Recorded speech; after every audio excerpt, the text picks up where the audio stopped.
Hello दोस्तों, आपका अपने YouTube चैनल पर वेलकम है। कल हम लोगों ने उर्दू के कुछ मारूजी सवालों को हल किया था। इसी कड़ी में आज हम लोग बिहार के एक ऐसे शख्सियत जो एक मशहूर शायर, अफसाना निगार, सहाफ़ी, रेडियो अनाउंसर हैं, इनके बारे में जानेंगे।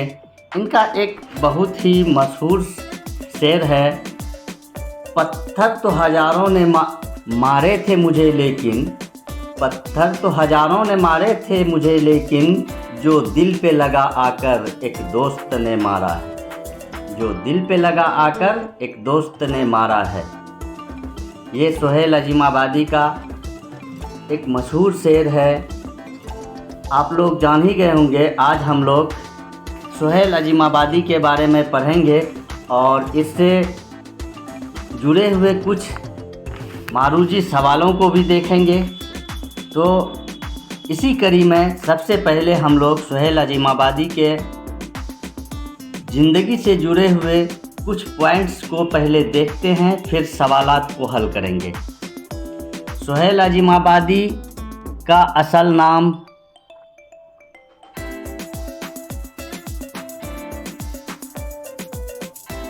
असल नाम सैयद मुजीबुर रहमान है। अपनी इब्तदाई ज़िंदगी में शायरी भी करते थे, इसलिए सोहेल तखल्लुस करते थे। सोहेल अज़ीमाबादी का तखल्लुस सोहेल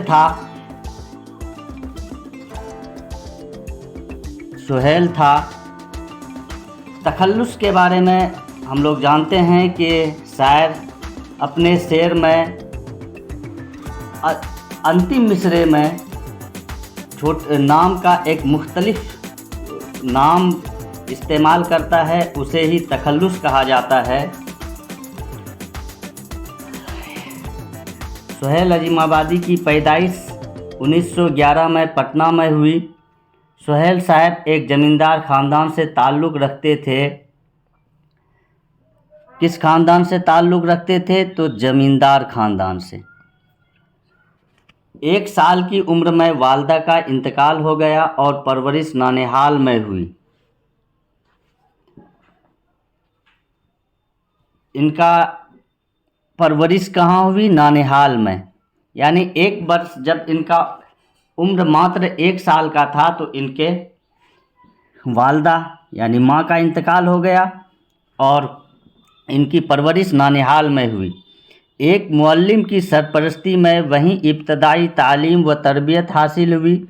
वैसे इनका आबाई वतन शाहपुर भदौल, जो पटना ज़िले में वाक़ है। यानी इनकी माँ के इंतकाल के बाद ये नानिहाल चले आए और यहीं इनकी परवरिश हुई। और इनकी इब्तदाई तालीम किसी मदरसे या स्कूल में नहीं हुई, बल्कि इनकी इब्तदाई तालीम एक मुअल्लिम की सरपरस्ती में हुई। यानी घर पर ही इनकी इब्तदाई तालीम हुई और इनका आबाई वतन भदौल, जो पटना ज़िला में ही वाक़ है, वहीं हुआ था।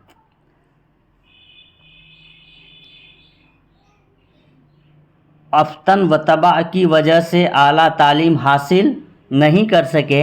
यानी इनकी इब्तदाई तालीम भी घर पर ही हुई और आला तालीम भी मुकम्मल नहीं कर सके। गर्चे मुजफ्फ़रपुर, हैदराबाद और कलकत्ता जैसे इल्मी मराकज़ में क़याम पजीर रहे। यानी इनकी इब्तदाई तालीम भी घर पर हुई और आला तालीम भी हासिल नहीं हुई, लेकिन ये इनका सोहबत और रहन सहन कलकत्ता और हैदराबाद में हुई, जिसके वजह से इन पर शायराना ज़ौक़ चढ़ा और ये शुरुआत में शायरी करने लगे और आगे चलकर अफसाना निगारी के तरफ मायल हुए। फिर पीछे मुड़कर नहीं देखा और बेशुमार अफसाना लिखे। यानी शुरुआत अपनी ज़िंदगी का शायरी से करते हैं, लेकिन बाद में ये शायरी से थोड़ा दूर हो जाते हैं और अफसाना निगारी की तरफ अफसाना निगारी करते हैं। सुहेल अजीमाबादी ने ऑल इंडिया रेडियो की मुलाजिमत इख्तियार की। इस मुलाजिमत के सिलसिले में दिल्ली में रहे, फिर इनका तबादला श्रीनगर कश्मीर हो गया। यानी सुहेल अजीमाबादी ने ऑल इंडिया रेडियो की मुलाजिमत इख्तियार की। इस मुलाजिमत के सिलसिले में वह दिल्ली में रहे, फिर इनका तबादला श्रीनगर कश्मीर हो गया। फिर वह वापस पटना चले आए और अपने मुलाजिमत से इस्तीफ़ा दे दिया। इससे पहले सहाफ़त में भी मसरूफ़ रहे, रिसाले निकाले और एक रोज़नामा अखबार साथी का इजरा किया। यानी सुहेल अजीमाबादी अलग मुख्तलिफ पेशों से जुड़े रहे। वह ऑल इंडिया रेडियो में भी अनाउंसर के तौर पर मुलाजिमत की। इस सिलसिले में अनाउंसर के तौर पर दिल्ली, श्रीनगर और पटना में काम किए और बाद में फिर इससे इस्तीफ़ा दे दिया और सहाफ़त यानी पत्रकार के तौर पर भी काम किया और एक रोज़नामा यानी डेली निकलने वाला अखबार जिसका नाम था साथी का इजरा किया। इनके द्वारा निकाला गया अखबार का नाम था साथी और ये सहाफ़त के पेशे से जुड़े रहे। ऑल इंडिया रेडियो में मुलाजिमत की। फिर सुहेल अजीमाबादी ज़िंदगी भर उर्दू की तरवीज व अशात में मसरूफ़ रहे। चुनांचे उन्होंने छोटा नागपुर के इलाके में 5-7 वर्षों तक उर्दू की तरवीज व अशात का काम किया। ज़मींदाराना माहौल से ताल्लुक़ और छोटा नागपुर के क़याम ने इनके अफसानों के मौज़ूआत मुतय्यन कर दिए। इनके अक्सर व बेअक्सर अफसाने ज़मींदारों के इस्तेहसाल के ख़िलाफ़, मज़दूरों के, कमज़ोर तबकों के हुकूक़ जैसे मौज़ूआत से मुतल्लिक़ हैं। यानी सुहेल अजीमाबादी तो खुद ज़मींदार थे और बिहार का छोटा नागपुर एक ऐसा इलाका था जहाँ पर मज़दूरों का ज़मींदारों के द्वारा काफ़ी शोषण और या इस्तेहसाल मतलब होता है शोषण करना किया जाता था। इन सभी को अपने नज़रों से देखा, जिसके वजह से इनके दिल में मज़दूरों के लिए एक मोहब्बत पैदा हुई और ज़मींदारों के ख़िलाफ़ जो भी इन्होंने अफसाने लिखे उसमें मज़दूरों की कमज़ोरी और उनकी बेबसी को दिखाया गया और ज़मींदार इन पर किस तरह से जुल्म करते थे उनका खाका निगारी इनके अफसानों में दिखता है। फिर सुहेल अजीमाबादी की तख्लीक़ात में इनके 3 अफसानवी मजमूए चार चेहरे, अलाव और आदमी के रूप में और एक आदमी के रूप में 4 चेहरे और नाविल बेजर के पौधे हैं।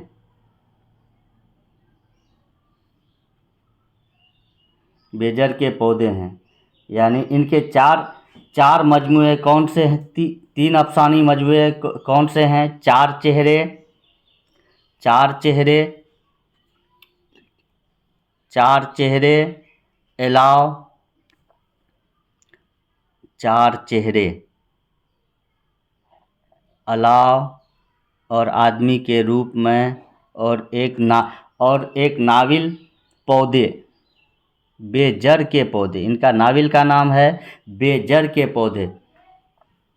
इनके मजमूओं के अलावा सुहेल के अफसानों की तादाद 125 है। कुल अफसाना इन्होंने 125 लिखी है। सुहेल अजीमाबादी के ज़रिया लिखी गई कुल अफसानों की तादाद 125 है और 1990 में सुहेल अजीमाबादी का इंतकाल हो जाता है।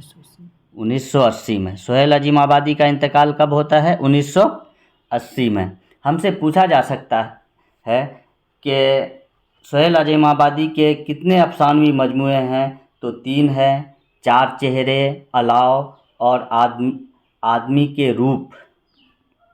और उनका एक नावल भी है, बेजड़ के पौधे। सवाल पूछ सकता है बेजड़ के पौधे किसके नावल हैं? तो सोहेल अजीम आबादी का। अब हम लोग इससे जुड़े हुए कुछ मारूजी सवालों को देखते हैं जो हम लोगों ने पढ़ा और देखा। उससे जुड़े हुए कुछ सवालों को हल करते हैं ताकि जो हमने पढ़ा वह अच्छी तरह से याद रह सके। इसके लिए ज़रूरी होता है कि हम जो भी पढ़ें उसको मश्क कर लें और उससे जुड़े हुए कुछ सवालों को हल कर लेते हैं, तो वह हमारे मेमोरी में फिट हो जाता है और अच्छी तरह से याद रहता है। इसलिए पहला सवाल है, सोहेल अजीम आबादी कहाँ पैदा हुए? ऑप्शन है पटना, दिल्ली, आगरा, लखनऊ। सोहेल अजीम आबादी कहाँ पैदा हुए? इसका सीधा सा जवाब है पटना। चूँकि इसके नाम में ही अजीमाबादी लिखा है। अजीमाबाद हम लोग जानते हैं कि अजीमाबाद पटना का पुराना नाम है, इसलिए इस सवाल का सही जवाब होगा अलिफ, पटना। दूसरा सवाल है,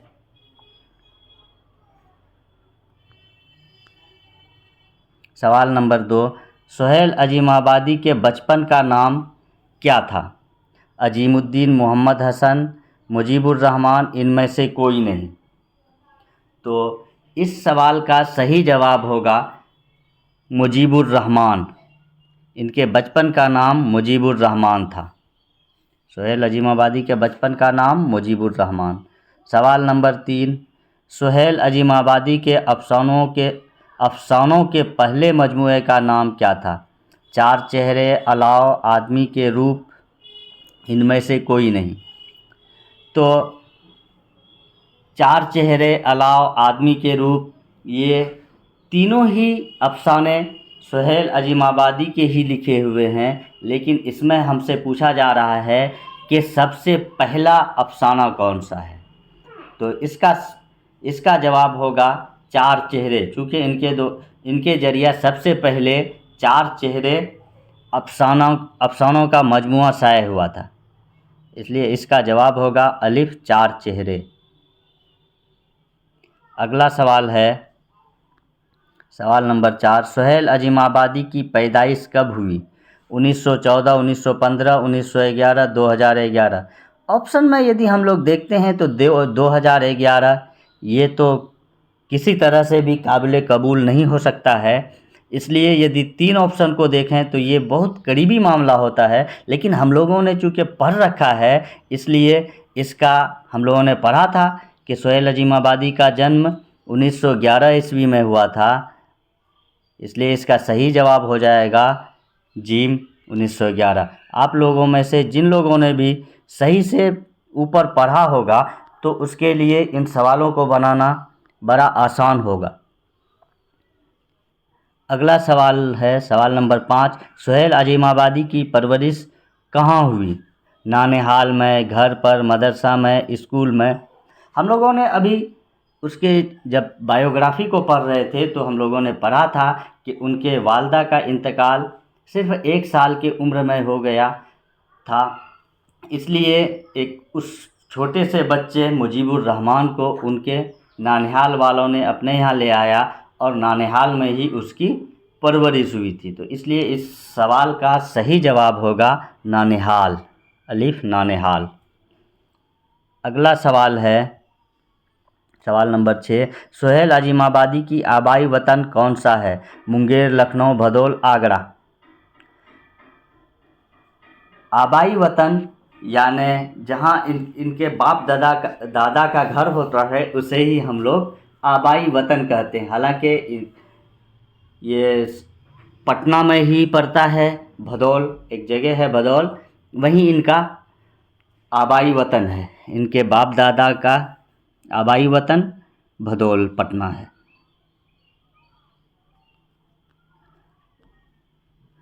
अगला सवाल है, सुहेल अजीमाबादी का पेशा क्या था? ऑल इंडिया रेडियो की मुलाजिमत, सहाफ़त, अफसाना निगारी, सभी। ये भी हम लोगों ने देखा था कि सुहेल अजीमाबादी शुरुआत में अफसाना निगारी करते थे, फिर ऑल इंडिया रेडियो में मुलाजिमत की, फिर सहाफ़त भी किया। तो इसलिए इस सवाल का जवाब होगा सभी। ये सभी काम सुहेल अजीमाबादी के किए थे। अगला सवाल है, सवाल नंबर 8, सुहेल अजीमाबादी के अफसानों की तादाद कितनी है? 25, 125, 120, 130। हम लोगों ने जब पढ़ा तो उसमें देखा था कि सबसे नीचे में ये लिखा था कि सुहेल अजीमाबादी के अफसानों की तादाद 125 तक थी। कितने थी भाई? 125। इसलिए इसका सही जवाब 125 होगा। अगला सवाल है, सुहेल अजीमाबादी का इंतकाल कब हुआ? 1980, 1950, 1992, 1990। इम्तिहानात में ऐसे ही करीबी ऑप्शन दे करके हमें थोड़ा फंसाया जाता है। 1950 इसमें ये संभव नहीं है। 1990, 92 और 80 ये थोड़ा ज़्यादा करीबी है, इसलिए इसका सही जवाब जो होगा, हम लोगों ने चूँकि पढ़ रखा है, पहले अभी पढ़ा था, तो उसमें था क्या? 1980। सुहेल अजीमाबादी का इंतकाल कब हुआ? 1980 में। अगला और आज का अंतिम सवाल देखते हैं, लास्ट बट नॉट लिस्ट, भाभी जान किसका अफसाना है? मिर्ज़ा असदुल्ला खां गालिब का, इकबाल का, सुहेल अजीमाबादी का, अकबर इलाहाबादी का। तो इसका सही जवाब सुहेल अजीमाबादी है। हमारे निसाब में भी ये शामिल है। भाभी जान, जो कि रुकैया भाभी जान के नाम से जानी जाती है, ये अफसाना सुहेल अजीमाबादी का है। सुहेल अजीमाबादी।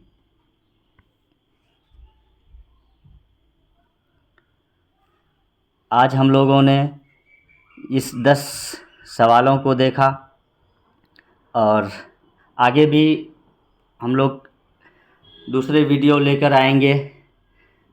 इसके लिए शुक्रिया।